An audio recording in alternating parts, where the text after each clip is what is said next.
All right, so we had some Leica Pro Pump and Focus V4 on the flyby today, and someone actually asked, "That's cool, but do they make a high stim pre-workout?"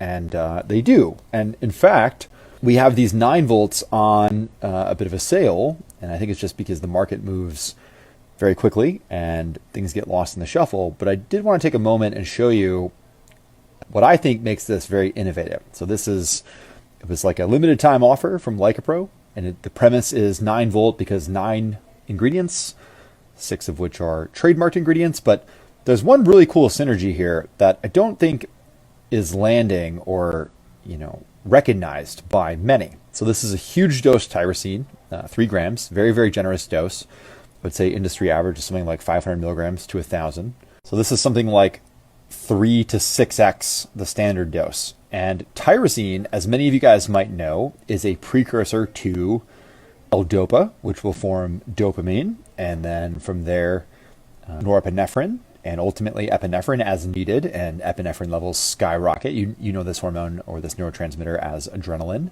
skyrocket during intense exercise, but it really helps with alertness and mustering energy, if you will. Now, the synergy is that rhodiola, and this is a huge dose of rhodiola, particularly because Jeff went with Rhodiol Prime, which is a 6% salidroside yield, where I think standard rhodiolas are like 3%.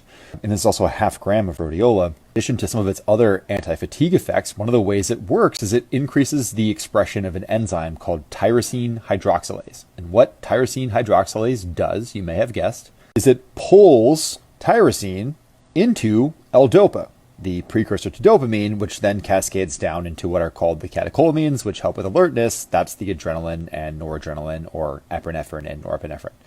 So the rhodiola will sort of ignite that level of tyrosine, which really helps with alertness. It helps with sleep deprivation. It helps with neurotransmitter support. It helps with mood, motivation, and reward. That's dopamine's primary shtick.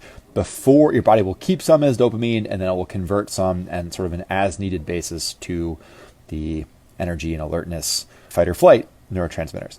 And tyrosine hydroxylase is believed to be the rate-limiting step for this reaction. So you found the bottleneck and you exploit the shit out of it with these 2 huge doses. So I don't think people realize how good this is for that. And then one of my other favorite ingredients is PKTP. This has the full 400 milligram dose. This is a sodium stabilized actual ATP like you learned about in biology class. Everyone kind of correctly understands that that is good for energy on demand. It's replenishing the available circulating pools of ATP, which is how cells make energy, but they don't realize that administering ATP